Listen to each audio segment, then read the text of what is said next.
Avant de commencer, encore une fois de plus, merci à papa et à maman pour l'opportunité. C'est une grâce et un privilège d'être ici. Hier, j'avais des sentiments mélangés. Il m'a fallu 15-20 minutes pour que je sois dans les messages. Parce que c'était émotionnel d'être dans la maison. Alléluia. Amen.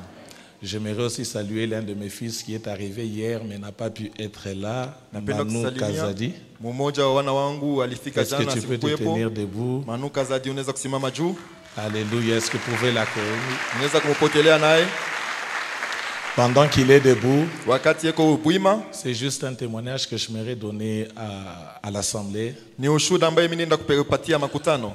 m'a fait, l'une des grâces que Dieu m'a faites, c'est de me donner une église de jeunes gens.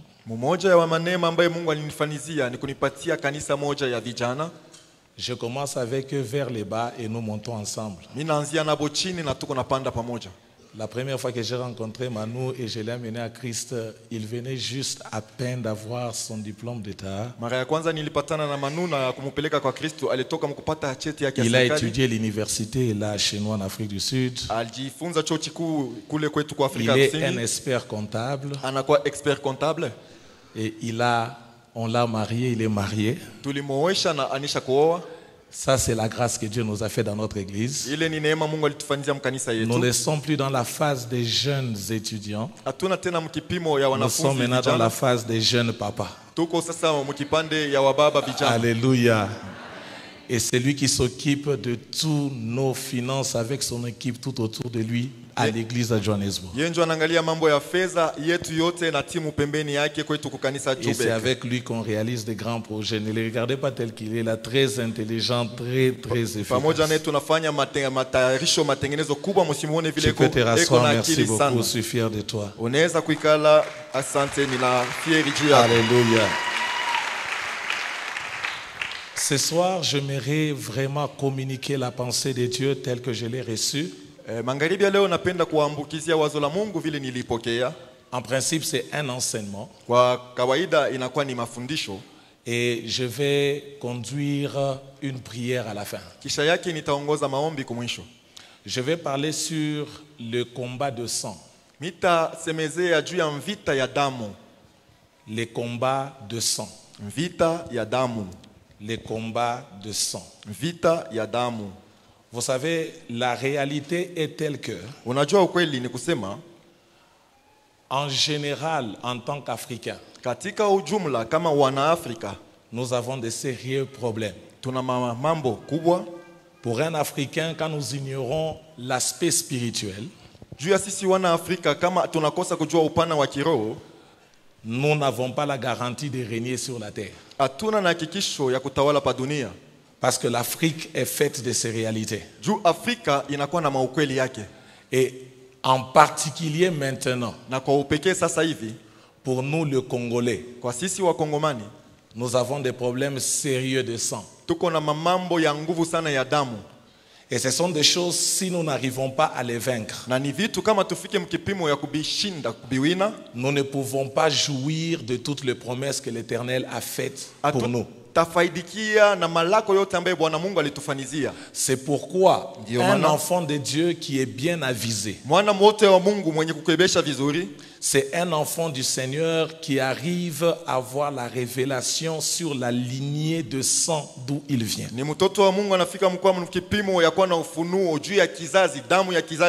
C'est pourquoi j'ai toujours dit, être chrétien c'est bien, mais comprendre aussi d'où l'on vient, c'est beaucoup mieux. Je vais appuyer cet enseignement avec des témoignages personnels parce que je n'aime pas parler des autres, j'aime parler de moi. Et je crois que ce message va aider quelqu'un et nous allons entrer dans la profondeur de la prière ce soir. Est-ce que tu peux dire à ton voisin, le combat spirituel existe? C'est pourquoi une église qui ne s'ingère pas et qui n'entre pas dans la spiritualité, cette église, c'est une église morte. Ndio maana ile kanisa aingie ndani ya maneno ya kiroho, ile kanisa ni ya kufa. Même Jésus-Christ a dit dans le livre de Marc chapitre 16, le verset 17, Jésus a dit, voici les signes qui accompagneront ceux qui auront cru. Hata Yesu alisema mu kitabu kia Marko 16 alisema tazama maalama itawasindikiza wale ambao wataamini. Le premier signe, Jésus commence par, ils chasseront les démons à mon nom. Alama ya kwanza Yesu anasema watafukuza mandemona kwa jina langu. Si les démons n'étaient pas si importants et les combats spirituels n'étaient pas importants, Jésus ne devait pas commencer par là. Kama mvita hata mvita ya kiroho haikuwa ya lazima na mandemona, Yesu hakuweza kuanzia pale. Et ce soir, j'aimerais que nous puissions faire un voyage dans la Bible. Magharibi leo napenda tufanye safari ndani ya Biblia. Ce sont des messages qui sont très qui ont un caractère très polémique. Na ni mamesali moja inakuwa ikileta wakati ngine mabishano. Et en tant qu'un théologien avisé, j'ai préparé à chaque chose, je vous donnerai un verset biblique qui va soutenir ce que j'ai dit. Na kama mwenye kujifunza teolojia vizuri, militayarisha shairi litasindikiza mafundisho yote ambayo nitasema. Nous sommes dans le livre de Genèse au chapitre 12. Tuko mu kitabu kia Mwanzo 12. Genèse chapitre 12, nous lisons à partir du verset 11 jusqu'au verset 13. Mwanzo 12 tunasoma kuanzia mstari wa 11 mpaka 13. Je vais faire la lecture rapidement. Tasoma haraka haraka. La Bible déclare ceci. Comme il était prêt d'entrer en Égypte, il dit à Sarah, sa femme, voici, je sais que tu es une femme belle de figure. Quand les Égyptiens te verront, ils diront, c'est sa femme. Et ils me tueront et te laisseront la vie. Dis, je te prie que tu es ma sœur, afin que je sois bien traité à cause de toi. Et que mon âme vive à toi. Mais que mon âme vive grâce à toi. Amen. Amen. La première déclaration que j'aimerais faire dans l'introduction de cet enseignement sur le combat de sang et celle-ci. Quand on est né de nouveau, ce n'est pas le corps qui naît de nouveau.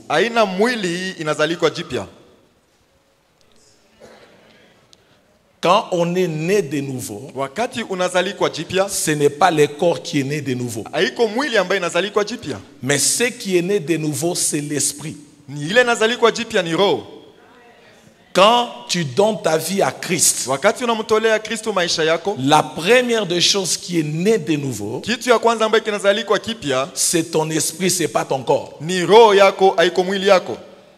Et ce n'est pas ton âme qui est née de nouveau. Mais c'est ton esprit qui est né de nouveau. Et Dieu ne réside pas dans l'âme. Mais Dieu réside dans l'esprit. Quand on parle et quand on regarde ces choses, nous devons comprendre ces éléments très bien. Quand on est né de nouveau, quand tu donnes juste ta vie à Jésus, comme les jours où tu as dit, Seigneur, je te reçois dans ma vie comme mon Seigneur et mon Sauveur, c'est ton esprit qui est régénéré. Et c'est ton esprit qui vient de naître.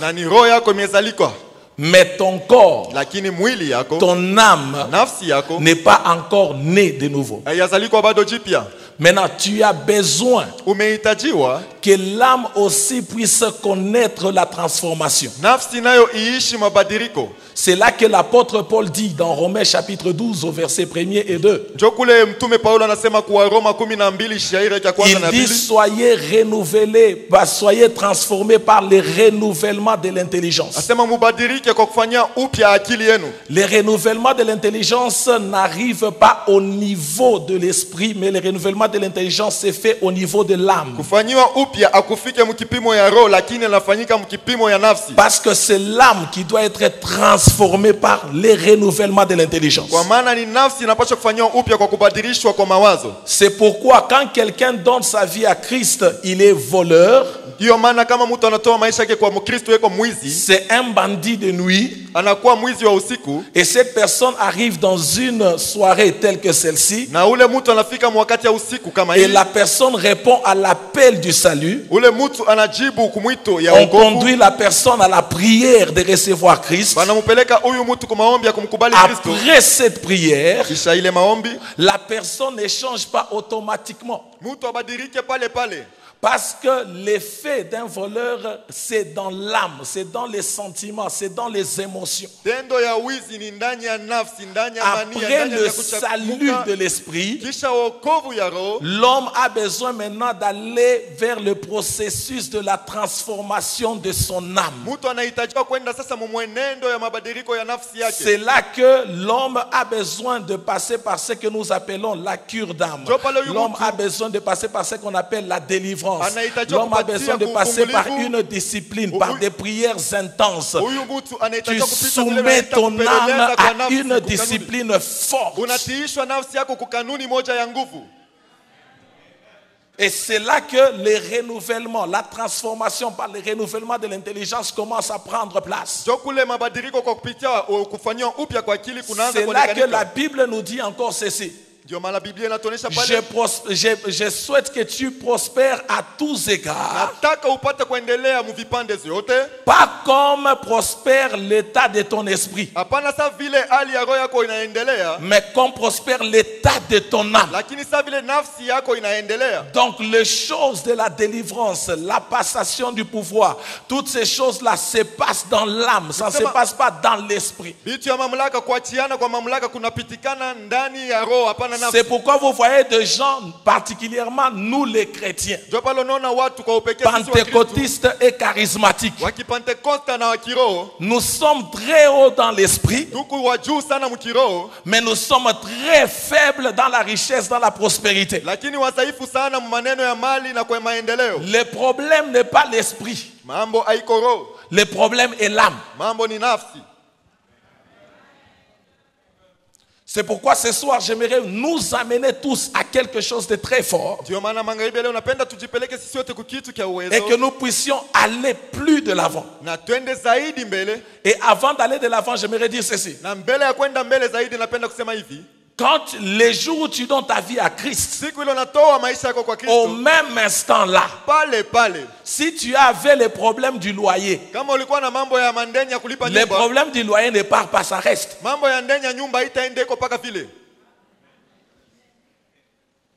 Mais ta vie vient d'être donnée à Christ. On se comprend. Je peux avancer.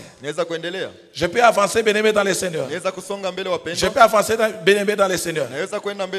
C'est pourquoi il y a 3 niveaux du salut. Premièrement, il y a le salut de l'âme. Le salut de l'esprit. Deuxièmement, le salut de l'âme. Troisièmement, le salut de ton corps. Toutes ces 3 étapes doivent rencontrer le vrai salut. Si tu rencontres le salut seulement au niveau de l'esprit, tu seras charismatique et très puissant. J'ai vu des gens, des hommes et des femmes que Dieu utilise puissamment. Parce que l'esprit est vraiment habile. Mais ils sont dans une pauvreté que vous ne pouvez pas expliquer. Parce que l'âme n'a pas encore été sauvée.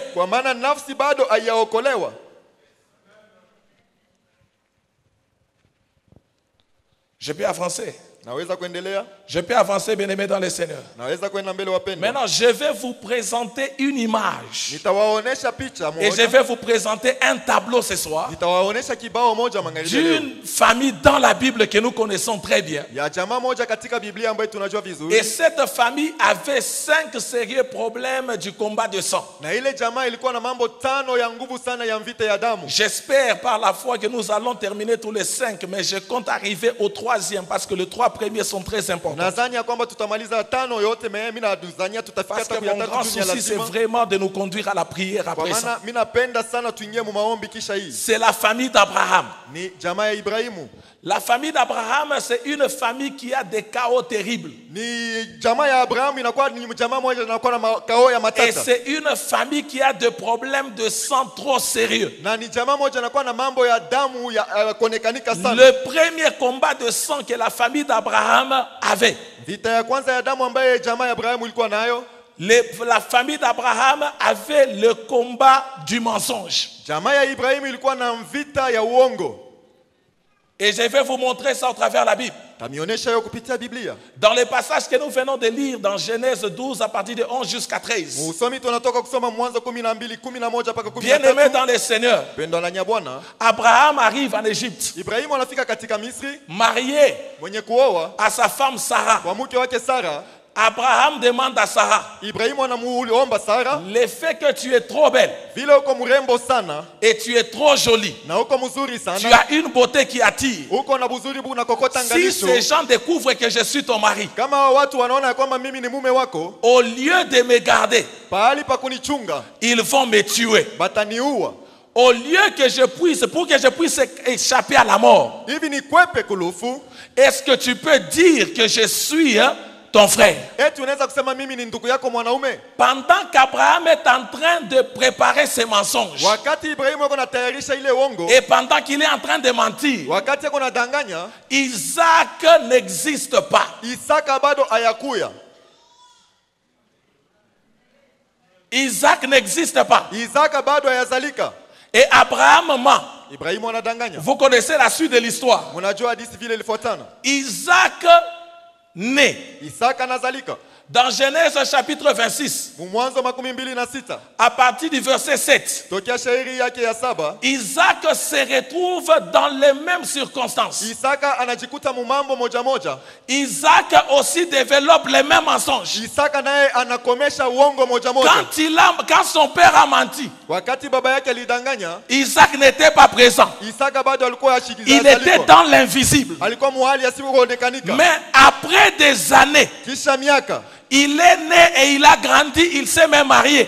anazalikwa, anakomea na anaoa takuoa. Et quand il se marie, Wakati anaoa, les combats de sang qu'il portait vita ya damu ile alikuwa nayo se manifestent. inaonekanika. Pourquoi Abraham a menti? Juu ya nini Ibrahimu alidanganyaka? Parce que Abraham avait peur Juu Ibrahimu alikuwa anaoga d'être tué. bapate kumuua. Et Isaac avait la même raison. Il avait aussi peur d'être tué. Isaka naye alikuwa na sababu moja moja sipende Le kumuua. même combat de sang qui était chez les pères Vita est moja descendu chez les moja fils. ya damu ilikuwa kwa baba ikashuka kwa mwana. Pas seulement Isaac, Hapana tu Isaka, Jacob aussi, Yakobo naye pia qui est le petit-fils. anakuwa juguu. Jacob ment et il vole la bénédiction de son grand frère. Yakobo anadanganya na anaiba baraka ya Lui, mkubwa il wetu. va au-delà du mensonge. Lui, il arrive même au niveau du vol. Ya anaenda zaidi ya uongo, anaenda hata mkipimo wa kuiba.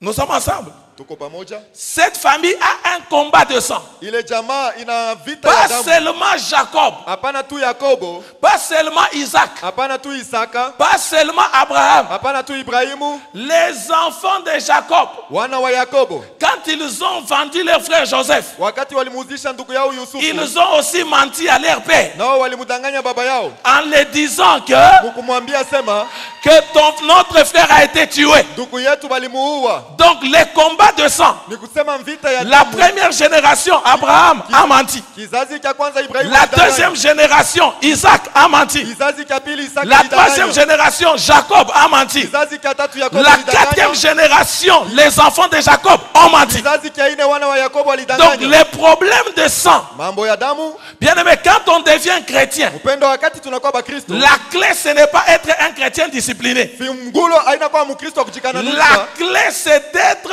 un chrétien qui tue la racine Fungulo ni kwa Mkristo anaua ile muzizi. pour que ça ne se développe pas et que ça puisse impacter la prochaine génération. Juu isikome na ilete tendo pa kizazi Les kijayo. problèmes que nous avons aujourd'hui, Mambo tunayo leo c'est parce que nos pères ni juu baba zetu. n'ont pas traité ce que je suis en train d'enseigner ce soir. Habakutumie kila ambaye ni kunasemezea Et maneno nous leo. nous retrouvons victimes Na tunajikuta tu kunaishi de maneno certains pactes qui ont été faits dans le sang. na maagano mengine yalifanyika ndani ya damu. C'est pourquoi si tu ne te lèves pas Ndio aujourd'hui maana kama usimame leo en tant qu'un enfant de Dieu, kama mwana wa Mungu, tu vas demeurer une victime de l'impact du combat de sang. utabakia mwenye kuishi mamambo ya mavita ya Mais watu. par la puissance du nom de Jésus ce soir, Lakini kupitia uwezo wa jina la les Yesu dieux que nous prions, Mungu ambaye tunaomba, je vais vous démontrer comment sortir de là. tawaonesha namna kani kutoka hamo. Est-ce que je suis en train de parler à quelqu'un? Nasemezea mtu moja, Est-ce que je peux avancer? eti naweza kuendelea. Est-ce que je peux avancer? Naweza kwenda mbele. Dis avec moi, pasteur, tu peux avancer. Sema pastori unaweza kuendelea.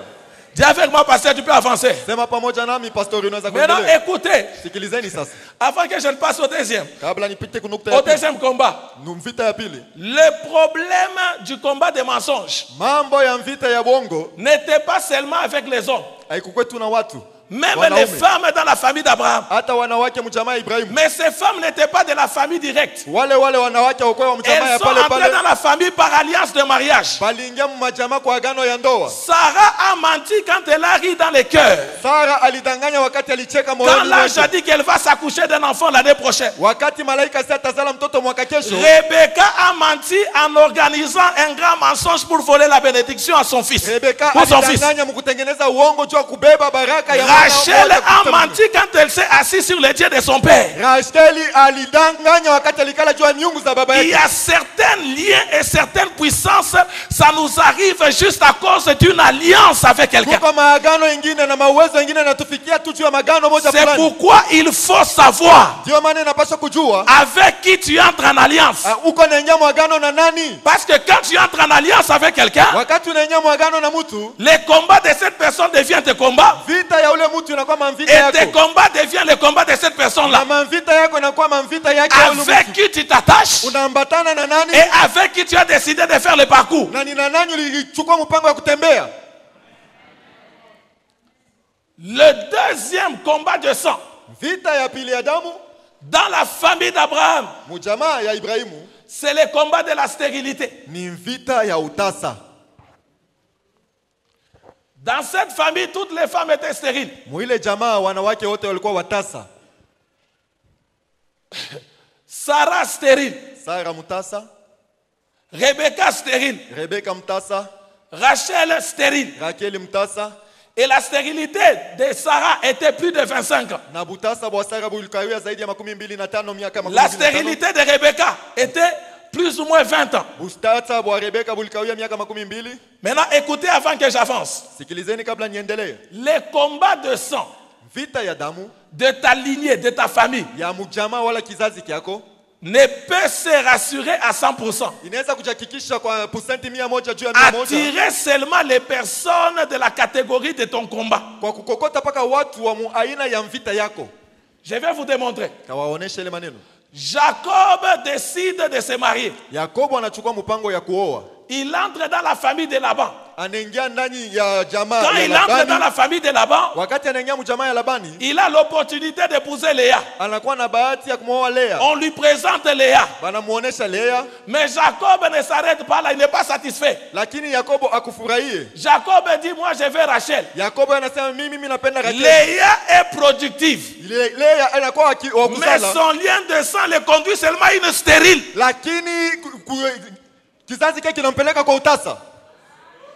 C'est pourquoi il y a des gens dans la vie. Ndio maana kuko watu ndani ya mji. Ils ont des marques sur leur visage qui ne sont pas visibles mais invisibles. Beko na maalama pa mauso yabo haionekaniki. Ta lignée est une lignée occulte. Kizazi chako kinakuwa quand tu grandis, wakati tu unakomea, es une jeune sœur. Unakuwa tu attires toujours les hommes d'une famille occulte. Huku nakokota paka babwana ba mjama donc mbaya. les combats de ton sang vita ya damu yako te conduit et conduit ces gens-là vers toi. Inakupeleka na inaleta wale watu kwako wewe. Et il y a des personnes dans la vie. Na kuna watu mu maisha. Toi, quand tu grandis, wakati wewe unakomea, vous avez le combat de la polygamie. Uko na vita ya kuoa babibi ba mingi. Quand tu as une femme, wakati uko na bibi moja, elle ne te satisfait pas. Yeye ashikufurahisha, tu n'es pas comblé. Tu as toujours un esprit qui doit te conduire dehors. Uko paka na roho iko nakupeleka nje. C'est le sang qui est en train de monter en toi. Ni damu ile iko napanda ndani yako. Qui te dit que dans notre lignée ici, inakwambia sema kizazi yetu, une seule femme n'est pas suffisante. Bibi moja asitwene yake. Maintenant, vous savez comment ça se présente. Ça se présente maintenant avec des problèmes maritaux. Et vous comprenez qu'il y a toujours des problèmes dans les couples. Et les problèmes du couple là, ça te pousse toujours à aller derrière, à l'extérieur. C'est le sang qui est en train de chauffer. Le sang là te dit ceci. On n'est pas encore satisfait. C'est pourquoi quand on les conduit chez Rachel, je vais dire quelque chose de très fort ici. Quand ton sang, quand tu fais un choix qui n'est pas par rapport à la catégorie de ton sang, le sang ne va pas approuver ton choix. Je vais vous le démontrer dans la Bible. Quand Jacob a épousé Léa, Léa a fait des enfants en désordre. Madame chaque année. Et les enfants naissaient. Mais quand Rachel a mis au monde, bien aimé dans le Seigneur, écoutez ceci. Rebecca, la maman d'Isaac. Rebecca, la maman d'Isaac, n'avait jamais envoyé une servante pour aller aider Léa. Quand elle mettait au monde. Mais quand Rachel a mis au monde, elle a envoyé sa servante principale pour aller aider Rachel. Pourquoi? Parce que Léa n'était pas dans la catégorie du sang. C'est pourquoi quand vous grandissez, vous avez un père occulte. Il n'approuve pas l'homme ou la femme que tu amènes parce qu'elle n'est pas dans la catégorie. Mais quand tu amènes quelqu'un qui a la marque, ils vont avoir même la bière, un verre ensemble et tu ne comprends pas. Le problème, la confirmation a été faite. C'est pourquoi quand on te résiste dans une belle famille, pose-toi une bonne question.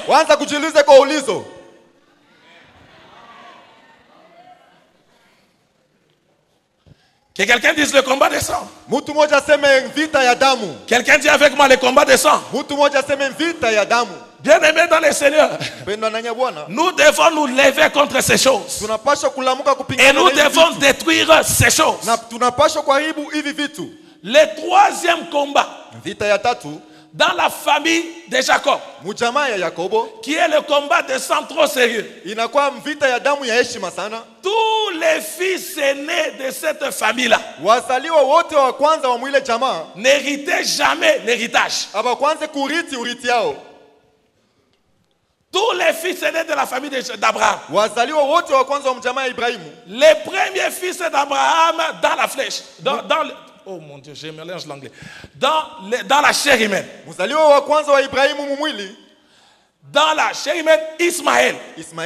n'a pas hérité de son père. Akuriti toka baba yake. Il a été chassé. Walimfukuza. Le premier fils aîné d'Isaac, Ésaü, Mzaliwa wa kwanza wa Isaka Esau. n'a pas hérité de son père. On a volé sa bénédiction. Akuriti juu ya baba yake balibeba baraka yake. Le premier fils aîné de Jacob, Ruben, il a été maudit au lieu d'hériter la richesse. Mzaliwa wa kwanza Yakobo Rubeni balimulaani pahali pa kumbariki. Bien-aimé dans le Seigneur. Pendwa na Bwana. Le premier fils aîné de Joseph, Manassé, on a croisé les bras comme ça. Mzaliwa wa kwanza Yusufu Manase walikunja Il n'a pas reçu la bénédiction. Akupokea baraka. Bien-aimé dans le Seigneur. Pendwa na Bwana. Comme c'est la même lignée avec David. Sasa vile ni kizazi moja pamoja na Le Daudi. premier fils aîné d'Esaïe, le papa de David, n'a pas hérité. Mzaliwa wa kwanza wa baba yake Daudi Esau. Le premier fils aîné de David, Absalom, n'a pas hérité. C'était Salomon. Wa kwanza wa Daudi Donc Akuriti. tous les fils aînés Wazaliwa wote wa kwanza n'héritaient jamais dans la famille d'Abraham. baba kwanza kuriti ndani ya jamaa ya Maintenant, Ibrahimu. quand tu regardes ta famille aujourd'hui, Kama unaangalisha jamaa yako dans leo, quelle catégorie tu te retrouves aina gani et unajikuta quel est le combat de sang que tu as? na ni vita ya damu gani unayo? Il y a des choses, si tu ne te lèves pas pour les détruire, Kuko bitu kama usimame juu ya kubiharibu, personne ne va les détruire pour toi. hakuna mtu atabiharibu juu yako. Je vais avancer. Nitaendelea. Écoutez ceci. Sikilizeni hivi. Un jour, j'ai fait un rêve. Siku moja nalota ndoto, J'ai pris sur ma propre vie naombea maisha yangu et je déclare des choses. na mimi natangaza vitu Tel que je l'ai mentionné hier, j'ai pris pour 100 jours. vile milisema jana, naomba masiku 100. Quand j'arrive au 71e jour, Wakati nafika musiku ya 71, j'ai fait un rêve drôle que je ne vais jamais oublier. nalota ndoto moja ambaye siwezi kusabu ya On matatu. me transporte dans un cimetière. Bananichukua makaburi. Quand j'arrive dans les cimetières, Wakati nafika mkaburi, je me retrouve devant beaucoup de tombeaux. najikuta mbele ya makaburi mingi, Et ces tombeaux commencent à s'ouvrir. na ile makaburi inaanza kufunguka. Le premier tombeau s'ouvre. Kaburi ya kwanza inafunguka, Les cercueils s'ouvrent. sanduku inafunguka, C'est mon propre père biologique qui sort. baba yangu mwenye kunizala natoka. Le deuxième tombeau s'ouvre. Kaburi ya pili inafunguka, C'est mon grand-père que je connais bien le visage parce que je l'ai vu quand j'étais petit. ni nkambo yangu ambaye najua uso mzuri kwa maana Il nilimuona sort. wakati nilikuwa mtoto, anatoka. Le troisième tombeau s'ouvre Kaburi ya tatu inafunguka jusqu'au 10e. mpaka na kaburi ya 10. Les autres là, je ne les reconnaissais pas Hapa bengine sikuwajui parce que je ne les ai jamais vus. kwa maana bado nilikuwa Mais sijaona. j'ai compris par l'intelligence Nilielewa kwa akili que c'était la généalogie de ma famille. nasema ilikuwa ni kizazi cha jamaa yangu. Maintenant, celui qui était derrière comme le chef de tout le monde Sasa ule alikuwa nyuma kama chef wa wote, est en train de gronder mon père. eko namfokea baba yangu, Il gronde mon grand-père anafokea nkambo yangu en appelant mon nom. kwa kuita jina langu. Il dit, comment vous avez laissé cet enfant Ase je munaacha huyu mtoto s'échapper de la lignée de la famille? anakwepa mkizazi ya jamaa, Vous devez les retourner ici. munapaswa kumrudisha huku. Je commence à crier Jésus. Naanza kulalamika Yesu, Il me m'enlève du cimetière mkono moja inanitosha makaburi et m'amène trop loin. na inanipeleka mbali Et zaidi. on me dit, fuis, tu as vaincu. Wananyolesha sasa, kimbia, umeshinda. Bien-aimé dans le Seigneur, Upendo na Bwana, je suis en train de déclarer par la puissance du nom de Jésus niko natangaza kwa uwezo wa jina la que Yesu tu ne mourras pas kwamba hutakufa à cause du combat de sang de ta kwa famille. ajili ya vita ya damu ya Le jamaa. Seigneur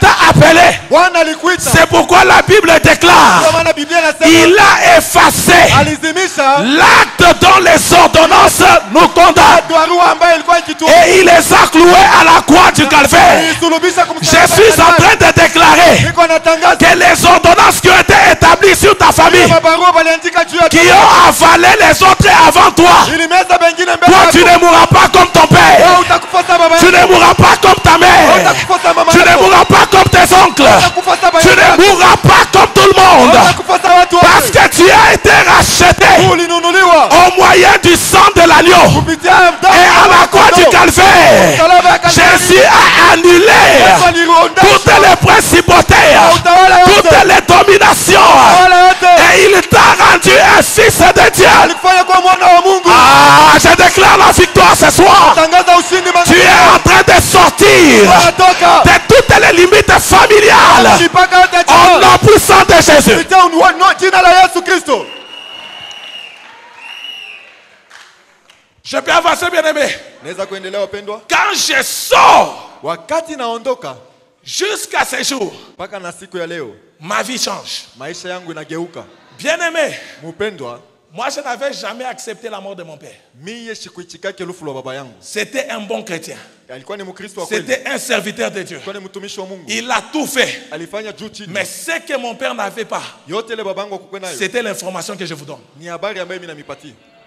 S'il avait ces informations, Kama alikuwa na hii mahabari, aujourd'hui il devait s'asseoir et me suivre prêcher. peut-être leo alikuwa ananiikaa. C'est pourquoi moi, à mon tour, ndio maana mie kwa wakati quand je regarde mes enfants, wakati naangalia watoto yangu, je leur parle et je leur dis ceci. na wasemezea na kuambia hivi, Je vais vous introduire dans la vie. tamingiza mu maisha. Et je ne vous laisserai jamais orphelin. Sitawaacha mayatima. Parce que moi, votre père, Juu mie baba yenu, je suis en train de vaincre. niko nashinda. Mes combats, vous n'allez jamais les hériter. Mavita yangu hamutairiti. Il ne faut pas que tes enfants héritent tes combats. Haifai batoto yako bariti mavita. Finis ces combats-là toi-même aujourd'hui. Ishi ile mavita yako wewe moya leo. Ce que tu ne finis pas aujourd'hui, Ile aumalize leo. tu donnes un travail à tes enfants. Unapatia kazi batoto yako. Oh, je sens une colère sainte. Hein? Nasikia kasirani Quand je parle de takatifu. ces choses, Wakati nasemezea vitu. écoutez bien aimé dans le Seigneur. Sikilizeni wapendwa ndani ya Bwana. Si ce que tu refuses de tuer aujourd'hui, Kile ambacho unakatala kuua leo, au nom de ta connaissance ou de ton diplôme, kwa jina la ufahamu wala cheti yako ya serikali, ça va grandir. itakomea. Le diable en Genèse, Ibilisi mwanzo il était un serpent. alikuwa ni nyoka. Mais en Apocalypse, Ufunuo il n'était plus serpent, il est devenu un dragon. hakukuwa nyoka, alikuwa joka. Ce que tu n'élimines pas aujourd'hui Kile auwe leo va grandir. kitakomea. Et ça va cracher le feu sur ta Na génération. kitatosha moto pa kizazi C'est yako. pourquoi je suis venu te révolter ce Kwa soir. maana nakuwa kukutombosha Tu makanisa dois leo. t'élever par la prière. Unapaswa kusimama kwa Et maombi. tu dois détruire les combats de sang. Na unapaswa kuharibu ile mavita ya damu.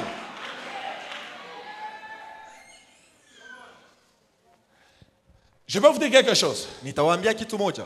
Écoutez, Sikilizeni. nous les Africains, Sisi wana Afrika, et en particulier les Congolais, kwa upekee sisi wa Kongomani, on a un sérieux problème. tuko na mambo moja ya nguvu.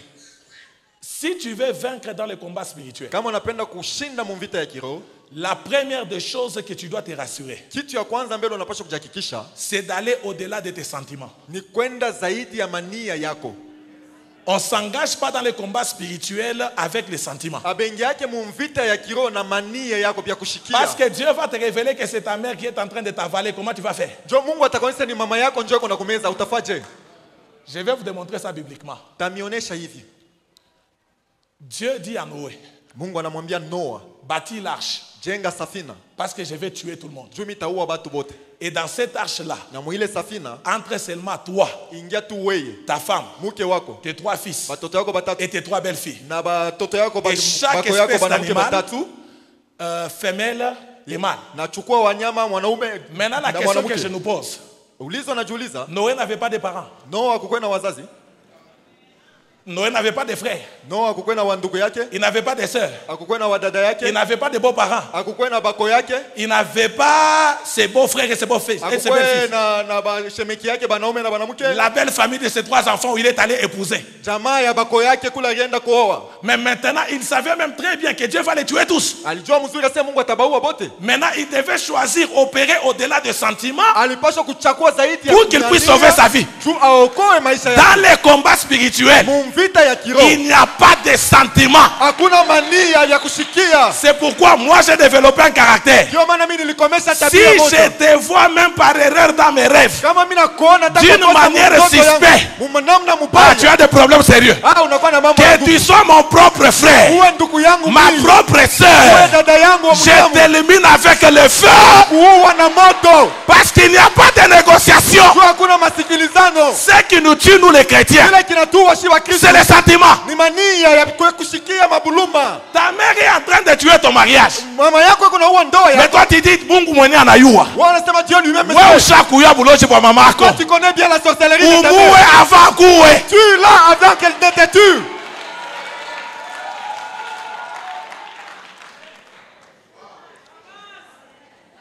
Tu la tues avant qu'elle tue. Unamuua yeye avant akuue. Avant que je ne parte en Afrique du Sud. Mbele nipate kwenda kwa Afrika ya Kusini. Mais une année avant que je ne parte. Mwaka moja mbele nipate kwenda. quelque chose de bizarre se passe dans ma vie. Kitu moja kia ovyo kinapitikana Tous maishani. les rêves que je faisais, Mandoto yote nilianza kufanya, on m'enterrait au sapin. balianza kunishika musapin. Ça change de forme. Binashigeuka mfano. Tous mes amis et des frères à l'église avec qui j'étais en contact, Banduku yangu na rafiki ba kukanisa bali nilikuwa nabo si il m'amène un rêve, kama bananiletea ndoto. Élisée, on a rêvé, on t'enterre. Elisha tulikulota beko na kushika. Ah, ça m'a gêné. Bilinizuru J'ai dit sana. ça, c'est devenu un problème sérieux. Nasema hii inakuwa mambo ya kawaida hii. Vous savez ce que j'ai fait? Kuna kile nilifanya. Heureusement, ma mère n'est pas ici. Elle pouvait témoigner. Heri mama yangu ana hapa aliweza kushuhudia. J'ai changé d'abord de chambre. Nilibadilisha mbele chumba yangu ya kularia. J'ai commencé à dormir au salon. Nilianza kularia mchumba ya Et wageni. quand je me réveille à minuit pour la prière, Wakati nalamuka na saa minute ya voici comment maombi. était ma prière. Tazameni sikilizeni maombi yangu vile Seigneur ilikuwa. Jésus, Bwana Yesu, je n'ai rien fait à quelqu'un. sikufanya mtu kitu hata moja. Si ma mère participe dans ça, Kama mama yangu ako muhii mambo. et je vous informe, elle est dans sa chambre, elle m'écoute. Hein. Na mijulisha kwa mchumba Si yake mon grand unanisikia. frère aîné participe dans ça, Kama mkubwa yangu na yeye anaingilia muhii mambo. si mon petit frère participe dans ça, Kama mloko yangu na yeye anajua avant d'aller mambo. dehors loin, Mbele ya kwenda je mbali. traite les dossiers dedans. Namaliza mbele mambo. J'envoie le feu partout. Natuma moto fashi yote. Je ne vais pas accepter de perdre ma vie à cause d'un frère. Sitaitika kupoteza maisha yangu juu ya ndugu moja. Come on. C'est pourquoi aujourd'hui les gens, Ndio maana leo watu vous priez tel qu'on est rempli ici. munaomba vile On tunajaza. prie, on envoie le feu. Tunaomba tunatuma moto. Mais on ne va pas de l'avant à cause des sentiments. Atwende mbele juu ya vya kushikia shikia. À cause des sentiments. Kwa ajili ya mania. Les gens sont remplis de sentiments à l'église. Batu banajazwa na mania ndani yao. Et puis le deuxième aspect, laissez-moi vous dire ceci. Ali ya pili acha niwaambie hivi. Dans la Bible, Mu Biblia, mon papa, dans la Bible, baba yangu mu Biblia, la bénédiction commence baraka inaanza de Abraham, kwa Ibrahimu, Isaac, Isaka, Jacob, Yakobo, sur les enfants, juu ya watoto et ça continue. na binaendelea. Maintenant, d'où vient cette culture-là? Kasa hii desturi inatokea wapi? Les enfants que tu as mis au monde, Batoto bale wewe mwenyewe ulizala. ils doivent te soutenir et t'acheter tout. Banapaswa wewe kukusaidia na kununulia Toi, en vyote. tant que parent, Wewe kama mzazi, je ne refuse pas ça. mishikatale. Mais ce n'est pas biblique. Haiko ya Biblia. Nous, cette génération, Si ba muhiki kizazi. on doit changer ça et refuser ça par la prière. Tunapaswa kuikatala na kukatala kupitia Moi, j'ai maombi. toujours dit à mes enfants, Mimi naambiaga batoto yangu. je travaille dur. Niko natumika nguvu Je zaidi. prêche l'évangile. Na ubiri injili. Pas pour que vous preniez soin de moi. Jumi wewe munilinde mimi. Avant ma mort, Bele mimi je nikufe. n'aurai pas besoin d'un avocat pour le testament. Sitahitajwa mtetezi. Moi-même, je vais vous distribuer mes richesses. Mimi mwenyewe nitawapatia mali yangu. C'est ça l'héritage de Dieu. Ndio urithi ya Mungu ile. Je déclare sur toi ce soir, Natangaza juu yako tu vas laisser l'héritage à tes enfants. Utaachia watoto yako urithi. J'ai dit, tu vas laisser l'héritage à tes enfants. Nasema utaachia watoto J'ai yako dit, tu urithi. vas laisser l'héritage à tes enfants. Nasema utaachia watoto Tu yako urithi. n'entreras pas dans la tombe pauvre. Utaingia mkaburi basi. Tu entreras dans la tombe avec la grandeur. Mkaburi na ukubwa. Et quand tes enfants viendront dans le temple, Wakati watoto wako watakuwa ils vont dire, les dieux de mon papa, watasema Mungu wa les baba dieux yangu, de ma wa mère. mama yangu. Est-ce que tu peux te souvenir de moi? Eti unaweza kumbuka. Un ainsi dit ce soir, je déclare la grâce sur toi. Tangaza neema Tu juu ne yako. mourras pas pauvre. Utakufa maskini.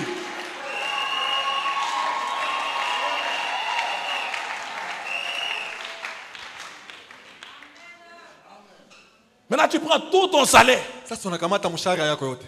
Les enfants ne vivent même plus à l'aise. Watoto bana tena baishi katika ustarehe. Parce que chaque fin du mois, Juu kila mwisho mwezi ils doivent diviser les petits salaires là. kale ka mshahara kenye Tout kaloko ça pourquoi? juu ya nini? Tu as refusé de te battre. Ulikatala kukombana. Maintenant, les enfants héritent tes combats. Batoto banariti mamvita. Même si vous me regardez en silence, je ne serai pas intimidé. Je vais vous Hata parler. mnanyangira mnabakia Parce chini que sitaogopesha il nitendelee. y a des choses Huko vitu que nous devons parler bila tunapaswa à kusema. la loi et au témoignage. Si l'on ne parle pas ainsi, Kama tuseme il hivi, n'y aura pas d'aurore. kutakuwa Je déclare l'aurore après cet enseignement. natangaza Je déclare la gloire après cet enseignement. Je déclare l'élévation après cet enseignement. Je déclare la percée après cet enseignement. Je déclare la grâce après cet enseignement. Natangaza neema kisha mafundisho hii. J'ai compris ces choses. Nilielewa vitu hivi. Je suis entré en profondeur. Niliingia katika uketo. Bien aimé, Mpendwa, s'il y a quelqu'un qui a vaincu les sentiments, kama kuko mtu alishindia manini ya vya kushikia shikia, c'est moi. ni mie.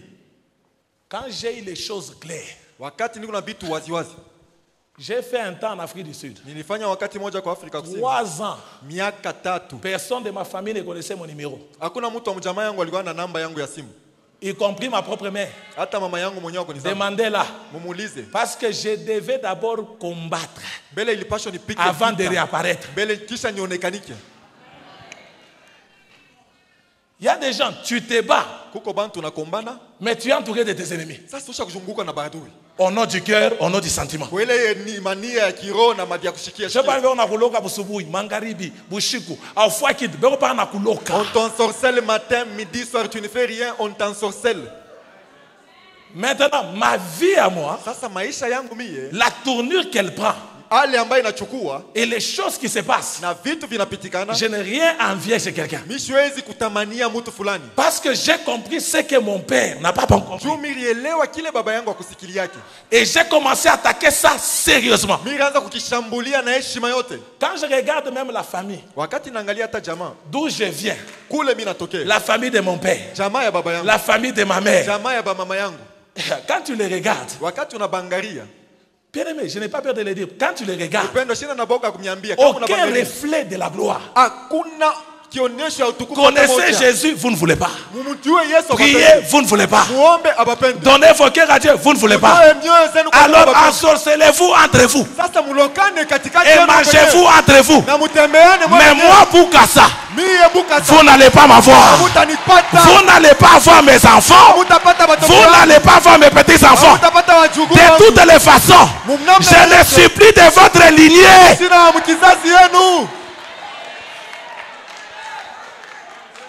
J'ai le sang de Christ qui est dans mes veines. Niko na damu ya Je ne Kristo suis iko plus de la mkishika. lignée de Benakalambai. Sina mkizazi Je ya suis de la Benakalambai. race royale. Niko mkizazi ya J'appartiens kifalme. à Christ. Niko wa Kristo. Il m'a racheté par son sang. Ninunua kwa damu Je yake. suis devenu un roi. Nakuwa mfalme. Je suis devenu un sacrificateur. Nakuwa mkuhani. Tu me touches avant que tu ne meurs, moi je te tue. Bele upate nikufa mimi nakuwa.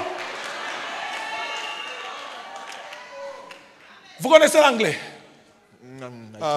I try to speak. Il y a certaines déclarations qui sont bonnes seulement en anglais. Kuko matangazo mengine kwa mzuri paka mkiingereza. You touch me by mistake, I kill you by mistake.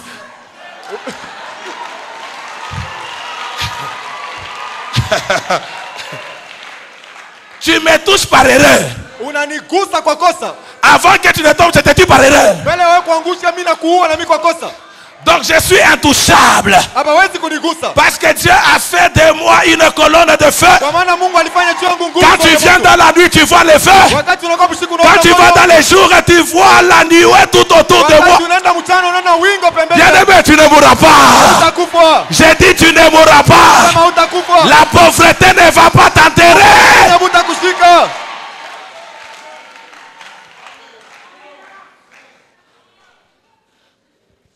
Oh mon Dieu. Eh Mungu wangu. Maintenant tu es là, tu vis. Hein? Sasa uko pale unaishi. Les enseignements. Mafundisho. Tous les jours tu as les enseignements. Kila siku kuna mafundisho. Tel que vous êtes en train d'écrire beaucoup de carnets dans ta chambre. Vile uko naandika pale mabuku mingi. Beaucoup de promesses avec des petits carnets. Malako mingi ndani ya mabuku yako. Mais rien ne s'est fait. Hakuna kitu inafanyika. Le combat de sang. Vita ya damu. Le combat de sang. Ma vita ya damu. Tu as des choses compliquées. Uko na vitu vya matata. Bien aimé, maintenant quand je voyage, Upendo sasa kama mimi nasafiri, moi je ne parle pas, je suis pas orgueilleux, je suis très simple. sina wa kiburi, ni Quel que soit tout ce que Dieu a fait. Yote ile Mungu Par alifanya. rapport à là où Dieu est en train de m'amener jusqu'à ce niveau. Kuambatana na kule Mungu Si alifanya c'était kama d'autres wiki. personnes, Kama ilikuwa mtu il ne mwingine, pouvait même pas saluer les autres. saa zingine siwezi kusalimia. Moi je suis très simple. Mimi ni Mais kumnyenyekevu longo. malgré ça, là où Dieu m'amène, Ingawa hivi Je kule Mungu comprends ananipeleka, une chose. naelewa vitu. que j'ai bâti les records dans l'ancienne lignée d'où je viens. Nilipitisha vitu muhimu kizazi kule mimi natokea. Je peux m'offrir les vacances facilement. Mimi naweza kwenda kupumzika vile mimi Partout napenda. dans le monde, je peux aller Dunia facilement. yote mimi naweza kwenda vile mimi napenda. Et pas seul, je peux montrer ma femme et mes enfants dans l'avion, on part et on rentre Hapana peke yangu, facilement. mke wangu na watoto wangu nje, Pas mundake parce tunaenda na que tunarudi. c'était un popcorn qui a été grillé. Hapana Non, tu- non, ni- la ni prière, mwindi les sacrifices walichoma. ont été faits. Hapana maombi, kujitoa kulifanyika.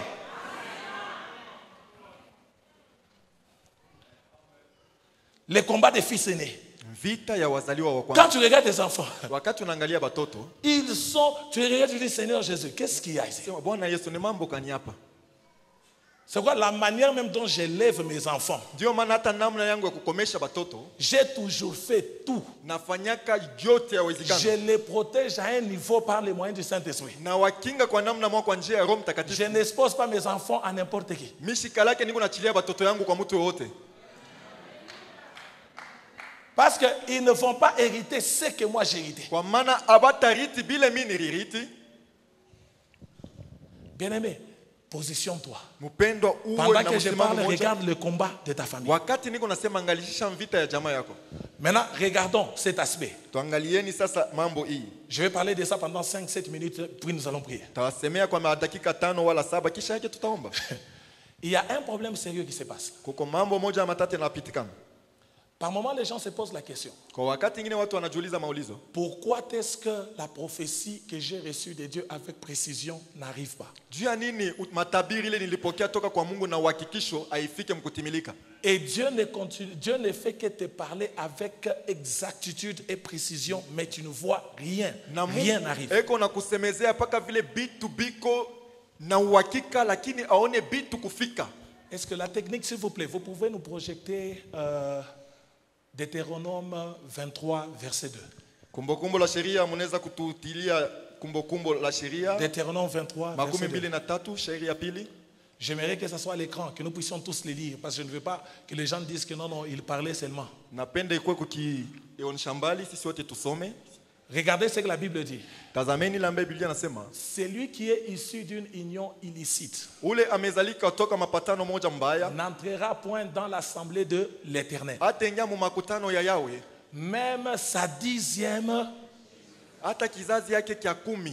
même sa 10e génération n'entrera point dans l'assemblée de l'Éternel. Kizazi yake kya 10 kitaingia mu makutano ya wa. Je vais vous démontrer Yahweh. quelque chose de très fort ici. Tawaonyesha kitu moja kia nguvu zaidi. J'aime la version anglaise. Napenda hii matafsiri ya Kiingereza. La version anglaise, à la place d'illicite, elle dit les enfants qui naissent hors du lit légitime et les enfants qui naissent et qui sont produits de l'inceste. Matengenezo ya Kiingereza yasema watoto wamezalikwa nje ya Ne kitanda vont cha pas ndoa. hériter et ne vont pas entrer dans l'assemblée de Dieu. Abataingia mu makutano ya Mungu. Et l'assemblée de Dieu dans l'Ancien Testament, c'est l'ensemble, c'est la nation d'Israël, le peuple d'Israël. Makutano ya Mungu mwagano za kale ilikuwa ni watoto wa Israeli wote.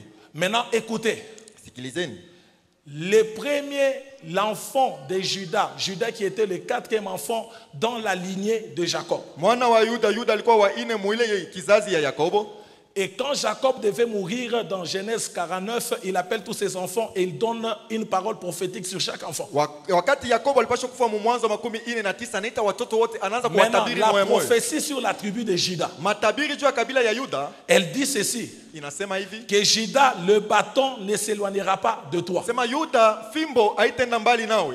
Et elle ajoute en disant que toi, Judas, Inaongeza mkusema wewe Yuda, tu es une famille royale. wewe unakuwa jamaa ya kizazi. Donc dans la tribu, Ya kifalme. dans la nation d'Israël, Ndani ya taifa ya Israeli c'est la tribu de Judas qui était destinée à délivrer et à donner à la nation d'Israël le roi. ni kabila ya Yuda njo iliitwa kuleta kwa taifa wafalme. Donc si vous cherchez un roi, Kama unatafuta mfalme, allez dans la tribu de Judas. wende mkabila ya Yuda. Mais curieusement, quand on lit la Bible, Lakini kwa kushufutusha kama vile tunasikia le Biblia. premier roi d'Israël n'était pas de la tribu de Judas. Mfalme wa kwanza wa Israeli hakukuwa wa mkabila ya Yuda. Il était de la tribu de Benjamin, Saül. Alikuwa wa kizazi ya Benyamin na Saulo. Est-ce que Dieu a menti? Eti Mungu alidanganya? Est-ce que Dieu a dit la vérité? Eti Mungu alisema ukweli? Et que faisons-nous maintenant de la prophétie? Na nini tunafanya juu ya ile matabiri? Nous avons un problème sérieux. Tuko na mambo moja C'est la ngumu. tribu de Judas qui a la suprématie, qui a le droit. La tribu de Lévi, c'est les sacrificateurs. Mais la tribu de Judas, c'est la royauté. Kia kabila ya Yuda ni Mais ufalme. le tu. premier roi d'Israël Lakini mfalme wa kwanza wa Israeli vient de Benjamin, il ne vient pas de Judas. anatoka kwa Benyamin hapana ku Yuda. Maintenant, regardez la cause. Sikilizeni sababu. Il y a des choses, les combats des sangs vont, comment on dit, delay, retarder, Kuko bitu bila vont vita ya kizazi retarder l'accomplissement de ta prophétie. itakawisha matimiliko ya Qu'est-ce qui a causé ça? Ni nini ilifanyia vile? Le premier fils aîné de Judas, Muzaliwa wa kwanza wa Yuda il était le produit de l'inceste. alitoka kwa mapatano ya ndugu wa jamaa moya. Maintenant, parce qu'il était le produit de l'inceste, Sa vile alitoka kwa mapatano ya ndugu Dieu mjamaa moja. reste fidèle à sa parole. Mungu anabakia mwaminifu kuneno lake. Tout celui qui est né de l'inceste, Wote anatoka mjamaa moja. hors du lit légitime, Nje ya jamaa n'entrera pas dans l'assemblée. ataingia mu makutano. Les combats de sang Vita ya damu a stoppé le processus de l'accomplissement de la prophétie. ilisimamisha mwenendo ya matimiliko ya matabiri. Allons maintenant dans Matthieu chapitre 1er. Twende mu Mathayo sura yake ya kwanza. Qu'on nous projette ça, on va bien lire ensemble. Mathayo sura ya kwanza batuwekea tutaisoma sisi Et wote vous allez pamoja. voir la puissance. Utaona uwezo. Quand vous négligez le sang, Wakati ce unazarau que ça peut damu vous faire. kile inaweza kuwafanya. On peut aller à partir du verset 1er. Kuanzia mstari wako wa kwanza. Écoutez ce que la Bible dit. Sikilizani ambaye Biblia inasema Généalogie de Jésus-Christ, fils de David, fils d'Abraham. kizazi cha Yesu Kristo mwana wa Daudi na Ibrahimu. Abraham engendra Isaac. Abrahamu alimzala Isaka. Isaac engendra Jacob. Isaka akamzala Yakobo. Jacob engendra Judas et ses frères. Yakobo akazaa Yuda na wandugu zake. On a engendré qui? Yuda na wandugu yake. Judas et... Commençons maintenant à partir de Judas. Tuanzia sasa pa Yuda. Judas engendra qui? Yuda akazaa nani? Première génération. Kizazi cha kwanza. Tamar engendra Tamar, Phar. Et Zara. Zara engendra Esrom. Esrom deuxième. Parlons ensemble. Tuseme Esrom pamoja. deuxième. Aram engendra Aminadab. Aramu akamzala Abinadamu. Abinadab troisième. Aminadamu anakuwa kizazi cha tatu. Et Abinadab engendra Nason. Aminadamu akazala Nason. Nason quatrième. Nason anakuwa kizazi cha. Nason engendra qui? Nason akamzala nani? Salmon cinquième. Salmon anakuwa kizazi cha tano. Salmon engendra qui? Salmon akamzala nani? Boaz sixième. Boazi anakuwa kizazi cha sita. Boaz engendra qui? Na Boazi akamzala nani? Obed septième. Obedi anakuwa kizazi cha Obed engendra qui? Esaïe huitième. Isaya anakuwa Neuvième na ya tisa. génération. Maintenant, Esaïe engendra qui? Isaya akazala nani? David quatrième. Daudi anakuwa Et David est devenu qui? na Daudi alikuwa nani? Le premier roi. Mfalme wa Parce kwanza. que Dieu a dit ceci. Ndio Mungu alisema Il n'entrera pas dans l'assemblée des saints. hakutaingia ndani ya makutano. Même ça dit jusqu'à la 10e génération. Kizazi cha 10, 9 générations sont passées. vizazi 9 Et vilipita. la 10e génération est devenue maintenant roi. Na kizazi cha 10 anakuwa sasa mfalme. Maintenant, si tu n'élimines pas le combat des sangs, Kama auondoshe à ile cause vita des ya damu, portes que tu as ouvertes, kwa ajili ya milango ulifungula, la 10e génération va souffrir. kizazi Les cha 9 10 générations vitateswa. vont souffrir. Vizazi vyote 9 Et vitateswa. Dieu va attendre jusqu'à la 10e génération. Utangojea kizazi cha 10. C'est pourquoi il y a des gens, Ndio maana kuko watu parce qu'ils n'ont pas combattu le bon combat, tu abakupika vita mzuri, ils sont dans la 2e génération, ils n'ont rien trouvé. cha pili abakupate kitu. C'est un problème sérieux. Ni mambo moja. Maintenant, tu dois t'élever dans la prière. Unapaswa kusimama maombi. Et tu dois vaincre ces choses par la puissance du Saint-Esprit. Unapaswa kushinda hivi vitu kwa uwezo wa Roho Mtakatifu. Je vais vous donner 6 points pour vaincre le combat des sangs. Nitawapatia manukta 6 juu ya kushinda vita ya damu. Et puis nous allons prier. Kisha tutaomba. Le premier point Nukta ya kwanza, pour vaincre le combat des sangs, juu ya kushinda ile vita ya damu, nous devons nous repentir à la place de quiconque avait ouvert cette porte tunapaswa kutubu kwa fasi yoyote yule alifungula mlango à Satan pour entrer dans la lignée. kwa shetani juu ya kuingia ndani ya kizazi. On les trouve dans Daniel chapitre 9. Tunaipata Danieli 9. Daniel dit ceci: Danieli anasema hivi, Seigneur, pardonne-nous Bwana Mungu tusamee à cause du péché de nos pères. kwa ajili ya dhambi ya baba zetu. Il y a des péchés Kuko manzambi dont toi tu n'as pas commis, ile wao kufanya mais que tes pères ont commis. ambaye baba zako balifanya. Tu dois te repentir à leur place. Unapaswa kutubu kwa fasi yao. Demain, je vais parler des secrets intérieurs. Kesho nitasemezea juu ya masiri ya Vous allez ndani. comprendre bien ces points. Taelewa hii nukta vizuri. Je n'ai pas un problème avec des parents, Shina na mambo na bazazi d'une manière courante. kwa kawaida hivi. Mais ce que j'ai compris dans mes recherches spirituelles, Kile nilielewa kutafuta kwangu kwa kiroho, le parent, mzazi surtout païen, zaidi mpagano, même les chrétiens dans l'église, hata mkristo ndani ya kanisa, ils sont tellement attachés à la coutume banambatana na maneno ya desturi et aux traditions. na mambo ya asili. Les parents ont des secrets que nous les enfants ne connaissons pas. C'est pourquoi Dieu, je comprends la Bible quand elle dit, Wazazi wana masiri faites-moi ile tia Dieu tuyue. confiance. Wasema unitumainie mie Mungu tumaini. Parce qu'il y a des choses que ton père a fait, que ta mère a fait, que tu n'es pas au courant. Il ne faut pas seulement dire au nom des sentiments. Mon papa, ma maman. Tu sais ce qu'ils ont fait? Kuko bitu baba yako na mama yako barifanyaka wao ujua. Hapana tukisema juu ya mania. Una kile bitu alifanyaka. Moi, j'ai déjà dépassé ce niveau. Milisha kupita miwile kipimo. J'ai béni Dieu pour mes parents. J'ai béni Dieu pour ma famille. J'ai béni Dieu pour ma tribu. Mais quand il faut regarder, je ne regarde pas avec l'œil physique. Je regarde avec l'œil spirituel. Tu demandes pardon à leur place. Tu implores le pardon. Et tu dis à Dieu, Seigneur, j'ai besoin que tu puisses tout pardonner. Le deuxième élément pour vaincre le combat, il faut implorer la miséricorde. Pourquoi la miséricorde? Parce que la Bible dit dans le livre de Jacques chapitre 2 le verset 13, la miséricorde de Dieu nous fait triompher du jugement. Tous ces pactes là de sang, bien-aimés dans le Seigneur, amène les conséquences et ça nous juge. Maintenant, si tu veux les vaincre, tu as besoin de la miséricorde pour les annuler tous. C'est pourquoi, parce que la miséricorde de Dieu nous fait triompher du jugement, je déclare ce soir sur la vie de quelqu'un que tu ne seras pas victime des pactes diaboliques, de la sorcellerie de ta lignée. Tu ne tomberas pas sous la piège, parce que la miséricorde de Dieu est sur toi ce soir.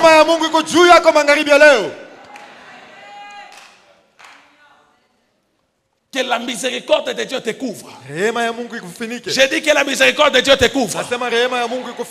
Le troisième élément, en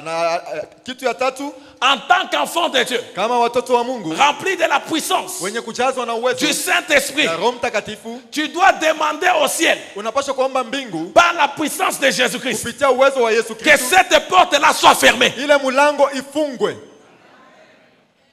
Les choses doivent s'arrêter avec toi. Ça ne doit pas traverser ta génération.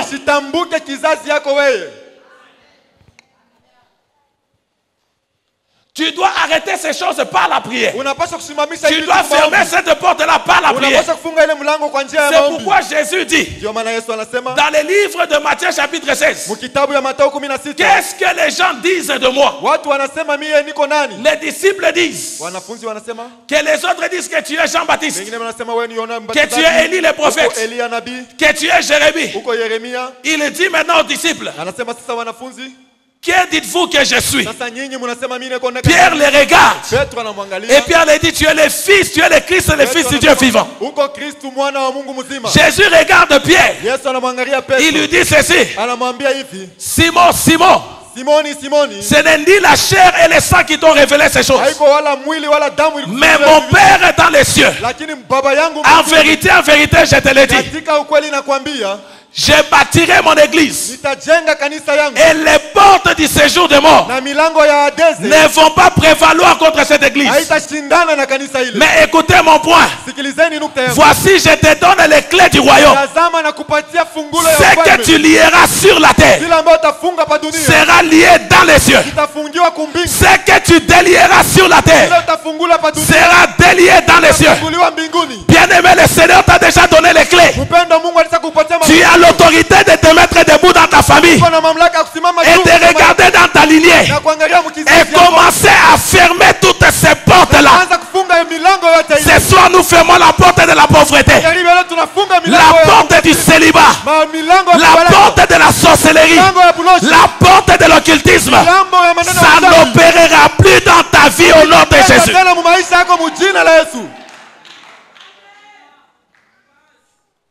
Ferme ces portes-là. Est-ce que tu peux regarder ton voisin et lui dire, tu dois fermer les portes? Dis à ton autre voisin, tu dois fermer les portes. Dis-lui encore, tu dois fermer les portes. Oh, NCD, nous devons fermer les portes. City mpya tunapaswa kufunga ile J'ai dit milango. nous devons fermer les portes. Nasema tunapaswa J'ai kufunga dit nous milango. devons fermer les portes. Nasema tunapaswa J'ai kufunga dit nous milango. devons fermer les portes. Nasema tunapaswa Je kufunga déclare milango. encore nous devons fermer les portes. Natangaza tunapaswa C'est kufunga pourquoi milango. Dieu t'a oint Ndio maana Mungu alikupaka et Dieu t'a rendu puissant Mungu alifanya uwe na uwezo. pour que tu changes l'histoire de ta famille. Badilisha hadithi ya jamii Et yako. dans cette salle, Ndani ya chumba huko il y a les agents du changement kuko watu wa qui kumabadiliko. vont amener les changements dans la lignée des sangs.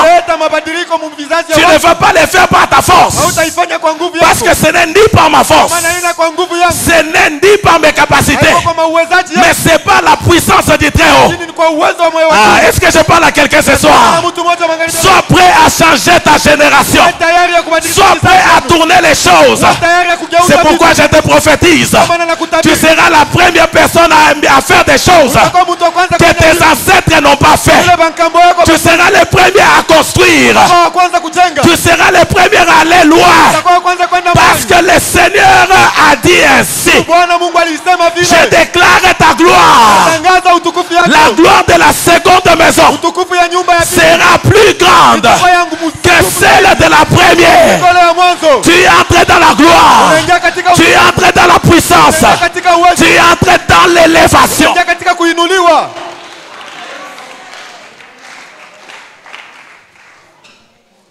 Ferme les portes. Funga milango. Je dis bien ferme quoi?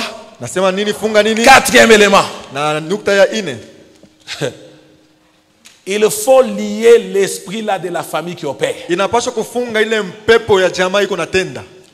Parce que la Bible dit ceci. Juu Biblia inasema hivi. Tu n'entreras pas dans la famille, dans la maison d'un homme fort sans lier d'abord l'homme fort. Hautaingia munyumba ya mtu wa nguvu bila mbele kumufunga ule mtu wa nguvu. Dans chaque famille africaine, Mukila jamaa ya wanaafrika il y a toujours un homme fort qui opère. muko paka ule mtu wa nguvu wa uwezo iko natenda. C'est pourquoi dans toutes les familles africaines, Ndio maana mu majamaa yote wa Afrika il y a toujours une tante, kuko paka shangaji moya, il y a toujours un oncle kuko paka muyomba moya. dont tout le monde a craint. Ule bantu bote beko naongopaka ule. Vous vous êtes déjà posé la question pourquoi vous les craignez? Usha kujiulizaga jua nini mnamongopaka? Mais il est pauvre. Lakini yako mashikini. Le problème c'est quoi? Mambo ni nini? Il a tous les mécanismes et l'organisation du sang de la famille. Anayua maneno yote na vitu ya damu ya Maintenant, jamaa. cet homme fort là, Sasa ule mtu wa nguvu il faut le lier. pasha kumfunga. Il faut le dire ceci. Napasha kumwambia hivi. À partir de maintenant, Kuanzia ta sasa mission dans cette lignée kazi yako mu hii kizazi est terminée. inamalizika. Parce que Dieu m'a oint moi Juu Mungu alimpaka ya mie pour commencer une nouvelle lignée. Juu ya kwanza kizazi kipya.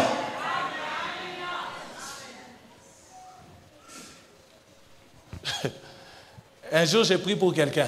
Siku moja mimi naombea mtu mmoja. La personne me dit ceci. Ule mtu ananiambia hivi. Ah, pasteur. Mchungaji. Elle entre d'abord dans mon bureau et me dit, ah, pasteur. Kwanza niingia mu ofisi Il yangu. y a des gens hapa, qui entrent dans pastor. le bureau qui commencent déjà par, ah, pasteur, vous comprenez que c'est Kama sérieux. unaona mtu anaanza na mchungaji nisema ni mambo iko Je dis, c'est quoi? Nasema ni nini? Elle dit, mon beau-père, il n'y a pas moyen. Anasema baba yangu muko hakuna namna. Je dis, ton beau-père, il n'y a pas moyen. Nasema baba yako muko hakuna namna. Explique-moi un peu l'histoire. Unihadisie kwa kwanza. Elle relate l'histoire. Ananihadisia mambo. Quand le beau-père est à la maison, Wakati ba muko weko kwa nyumba, il quitte le Congo. anatoka Mkongo. Il vient à Djobour Anakuwa ku Joburg. pour s'asseoir dans la famille, dans la maison de son fils. Juu ya kuikala mu nyumba ya mtoto yake mwanaume. Au nom de sa tribu. Mujina ya kabila yabo. Au nom Sheba Kabinda Troubazungu. C'est nous les kabinda, nous sommes les blancs. Il est ensanglé devant sa belle-fille jusqu'au soir. Anesha kuvoila sengle mbele ya mko yake mwanamke mpaka magharibi. Il suit la télévision comme si c'était chez lui. Anafuata television mkulu pa ingine sasa kwa. Il change les chaînes. Anabadilisha machannel. Et la fille d'autrui, elle ne fait que faire les fausses couches. Mtoto wa benye mimba ifike kumwisho mpaka natoka. Je dis, maman, viens. C'est mama kuya. Ton mari n'est pas dans ses copes. Bwana yako yeye ana muhimu mambo. Comme il est distrait, il a encore les sentiments. Sasa vile iko mwenye kulengama iko paka na bia Mais on va faire un cop, moi et toi. Sasa tutapatana mie na wewe. Le beau-père va fuir. Beau-père, baba yako muko atakimbia. On a chauffé la prière. Tuliwasha moto. La première des choses, Kitu ya kwanza, le beau-père est paralysé. ba muko anapooza.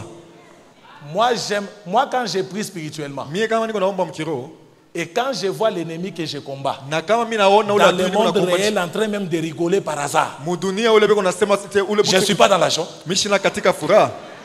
Pourquoi il va rigoler? Jua nini atacheka? Donc toutes les choses vont bien, tout va bien. Je dois te voir triste. Là, je comprends que ma prière est en train d'opérer.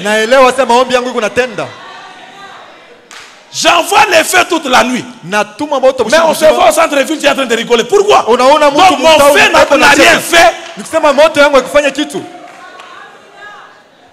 C'est pourquoi quand j'apprends que j'ai prié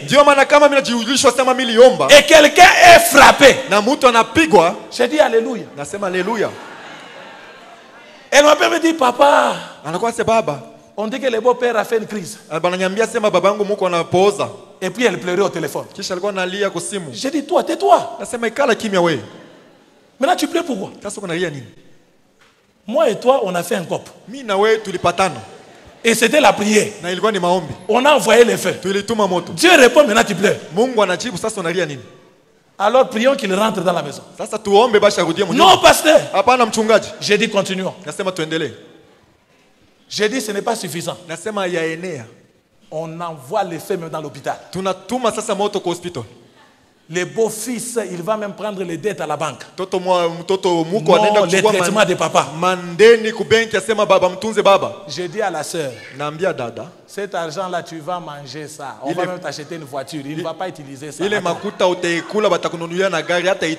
voyez que je n'ai pas de cœur. Hein? Vous voyez que je n'ai pas de cœur. J'ai le cœur, j'aime les gens. Mais ici, c'est la spiritualité. Parce que eux, là, quand ils veulent te bouffer, ils n'ont pas les sentiments que toi tu as. J'ai dit, envoyons les feux, on part. Maintenant, il me dit, papa, comment on va faire?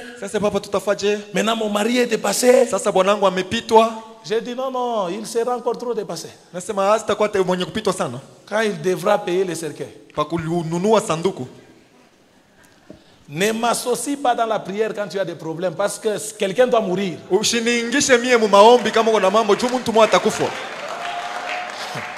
J'ai pris. Vers 1h du matin, on les appelle à l'hôpital. On dit que non, votre papa ici, c'est compliqué. J'étais à l'église ce jour-là en train de prier. Elle m'appelle. Et l'homme m'appelle maintenant.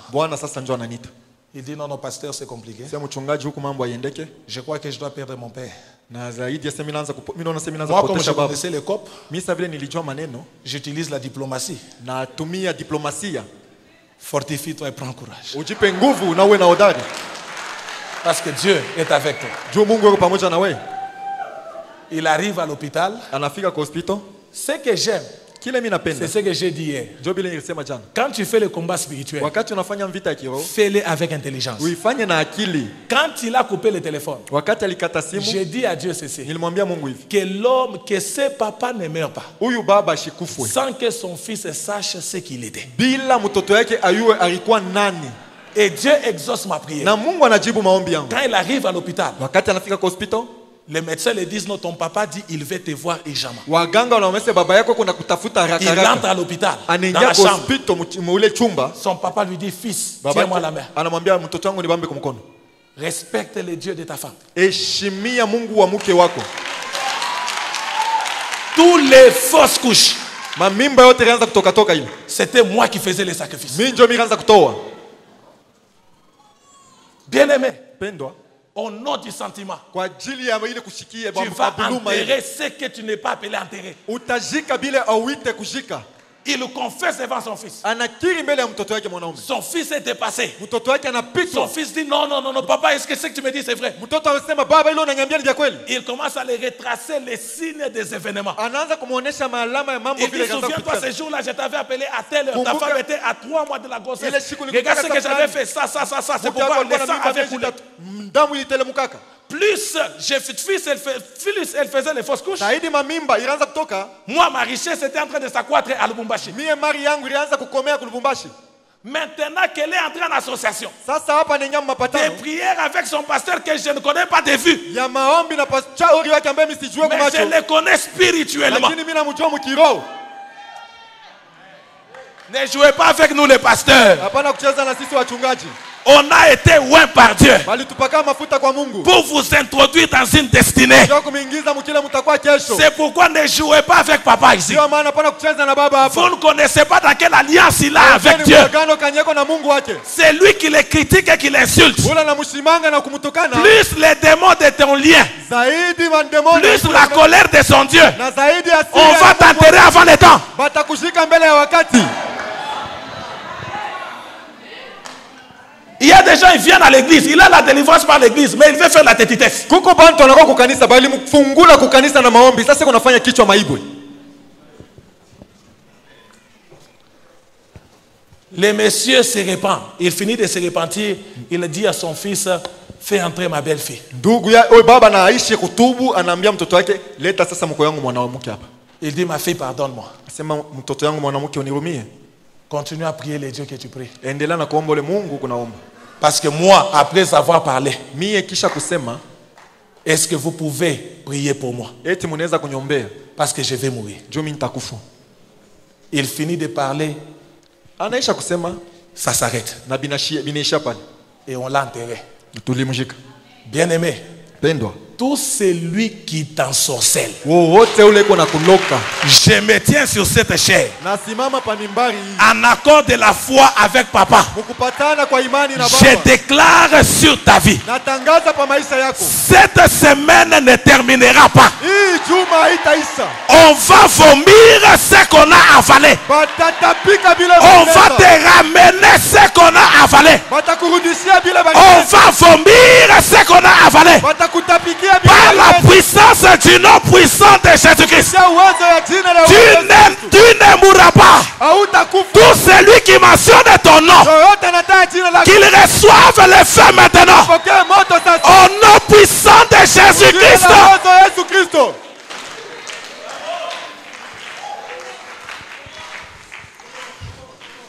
Restons debout, je sens la puissance de la prière. Tubikie wima kwa maana nasikia uwezo wa maombi. Je sens la puissance de la prière, restons debout. Nasikia uwezo wa maombi tusikie. Ah, je tubakie sens wima. Dieu est en train d'agir en ce lieu. Naona Mungu yuko anatenda mahali hapa. Je sens la puissance. Nasikia uwezo. Est-ce que tu peux dire après moi, Seigneur Jésus? Sema kisha mie Bwana Est-ce Yesu. que tu peux déclarer, Seigneur Jésus? Tangaza kisha mie Bwana Yesu. Je me tiens devant ton trône, Nasimama mbele ya enzi yako. dans le sanctuaire du Dieu vivant, Ndani ya hekalu ya Mungu mzima. par la puissance de la foi Kupitia uwezo wa imani. et par la puissance du Saint-Esprit. Na kupitia uwezo wa Roho Mtakatifu. Je regarde prophétiquement Na nitazama kwa unabii. dans ma lignée royale, Ndani ya kizazi yangu cha kifalme. dans ma lignée de la famille, Ndani ya kizazi yangu cha jamaa. et j'envoie le feu Na mimi natuma moto. sur tous les géants, Sur tous les géants, sur toutes formes de sorcellerie, Juu ya aina yote ya bulozi. sur toutes formes de sorcellerie, Juu ya aina yote ya bulozi. tous les hommes forts, tous les Watu hommes wote wa forts, nguvu. toutes les femmes fortes Wanawake wote wa nguvu. qui opéraient dans ma famille, Walianza kutenda mjamaa yangu. qui ont volé ce qui m'appartient, Waliiba ile ilikuwa yangu. qui ont stoppé la bénédiction. Walisimamisha baraka. Par le feu, par le Tia feu, moto. vous vous écroulez maintenant. vous Vous écoulez écoulez maintenant. Vous êtes éliminés maintenant. Unauawa sasa. Par le feu, par Tia le feu, moto. par le feu, par Tia le feu, moto. par le feu, par Tia le feu, moto. par le feu. par le feu. Soyez détruits Soyez Waibiwe. de partout où vous êtes. Yote ambaye muko. J'envoie le feu, Natuma moto. le feu, Moto. le feu, Moto. le feu, Moto. le feu, Moto. le feu. Moto. Commence à envoyer le feu maintenant. Anza kutuma moto sasa.